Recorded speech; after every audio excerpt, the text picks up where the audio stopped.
Subscribe my channel and press icon bell button. Watch the new and latest videos.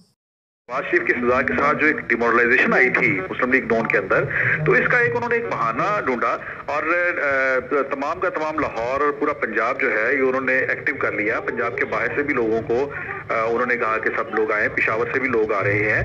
वो अगरचे कोई भी लाहौर नहीं पहुंच सकेगा जो दूसरे शहरों से आ रहे हैं, लाहौर को बिल्कुल जो है वो इसके अंदरूनी बैरूनी रास्ते जो हैं वो सब बंद किए हुए हैं। कोई भी काफिला लाहौर के अंदर नहीं पहुंच सकता। लेकिन इनफैक्ट ये सारी की सारी जो है ये एक सियासी एक्टिविटी मुस्लिम लीग नून ने कर ली है, जिसका बुनियादी मकसद जो है वो इंतखाबात से पहले अपने कारकुनों को, अपनी पार्टी को मुतहर्रिक करना, और उसके लिए ये कि उनमें अगर ये तासुर कहीं पाया जाता है कि वो इस इलेक्शन में कोई पोजीशन हासिल नहीं कर सकते, तो उनका ये तासुर दूर करना और उन्हें ये बावर कराना कि वो बिल्कुल वो गेम में इन है।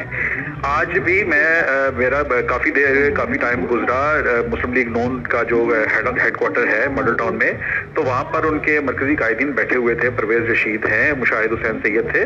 तो वहाँ जो लोगों के साथ उनका राब्ता हो रहा था, तो वो लोगों को यही कह रहे थे कि आप इसे अपनी इलेक्शन कैंपेन समझें।